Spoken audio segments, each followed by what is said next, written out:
Salve a tutti, approfondimento con le battaglie di Venezia.com. Abbiamo Matteo Secchi, uno dei portavoce, anche uno dei padri fondatori dell'associazione, e parliamo della loro battaglia madre, quella contro lo spopolamento della città. Sì.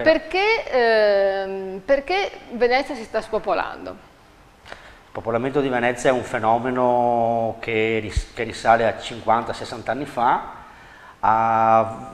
Ci sono vari motivi perché Venezia si spopola, è una cosa fisiologica di tutti i centri storici, però a Venezia, a differenza di altri centri storici, quando un abitante se ne va non cambia solo zona, ma cambia completamente stile di vita, e quindi passa dallo stile di vita veneziano, barche a piedi faccia a faccia, cambia e si motorizza, si diciamo. motorizza e si omologa con il resto dell'umanità. E in qualche modo abbandona la città. Esatto.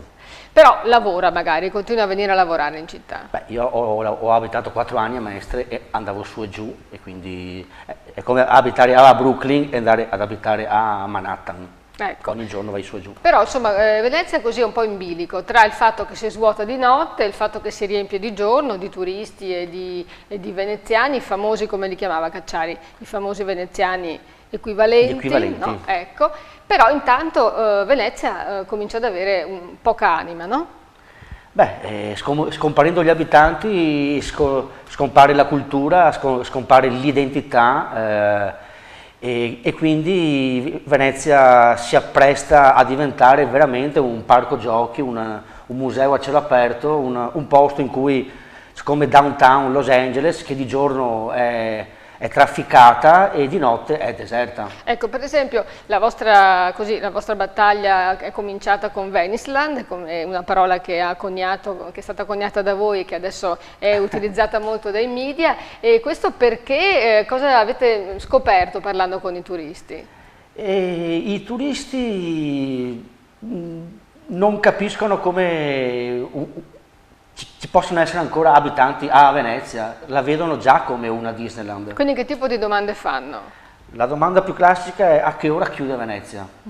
Cioè, pensano che a una certa ora, come a Gardaland, chiudono i cancelli e gli abitanti, che sono figuranti, tornano alle loro case nel continente. Ecco, quindi quando vedono, magari transitano lungo il Canal Grande, vedono persone che si affacciano sulle finestre e dicono che sono delle comparse. Le comparse? Beh, questo potrebbe essere un'idea per un nuovo lavoro. Ecco, per esempio, per molti ragazzi disoccupati. Per molti ragazzi disoccupati. Ecco, quella che è alle nostre spalle è la cartina che voi avete appunto inventato, ma una parola, Veniceland, ormai è entrata nella logica comune, tanto che quando è stato proposto di fare un parco dei divertimenti nell'isola di Sacca Sessola, si è detto Veniceland. Veniceland subito. Ecco, quindi ecco. E in questa cartina di cosa parlate? Quella pentina è un'autorappresentazione ironica di Venezia. L'abbiamo tratta da una mappa di Disneyland e ci siamo autopresi in giro rappresentando i problemi di Venezia e gli scandali. Il ponte di Calatrava è rappresentato come il Brucamela perché il binario assomiglia al Brucomela. Il campanile di San Marco c'è un ottovolante, cioè è una presa in giro ironica di quello che potrà essere Venezia negli anni futuri. Ecco, diciamo che questa battaglia in internet ha segnato un po' una svolta, no? I turisti fino a quel momento non sapevano che Venezia, non pensavano che Venezia fosse vuota. E quello è accaduto con il nostro funerale. L'anno prima c'è stato un funerale organizzato da noi e prima di quel funerale i turisti ci chiedevano dei problemi idraulici di Venezia. Dopo quel funerale, che è stato popolare in tutto il mondo, ci ha dato una visibilità mondiale, siamo andati dappertutto, Al Jazeera, New York Times, BBC. Dopo quel funerale lì, adesso i turisti ci chiedono soprattutto della mancanza degli abitanti e della nostra identità che ci sta perdendo. e quindi costituisce un spartiacque quella manifestazione. Certo. E l'argomento, diciamo che l'unica cosa per risolvere questa cosa è dare case ai veneziani, no? Questa è la vostra battaglia che state facendo e di questo magari parleremo nei prossimi approfondimenti. Intanto però avete ottenuto una promessa dal sindaco, l'istituzione di un organismo, la consulta per la casa, no?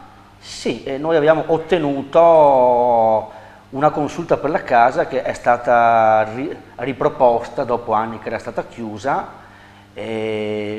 Speravamo che ci fosse un dialogo e che arrivasse a dei risultati, ma i risultati ne arrivano molto pochi perché si parla e basta, anzi è buono il lavoro fatto dalla nostra rappresentante Mattelda lì dentro che si batte come un leone, però poi indubbiamente ci vorrebbe altro per risolvere il problema dello spopolamento. E ne parleremo nei prossimi approfondimenti. Grazie Matteo Prego. Secchi.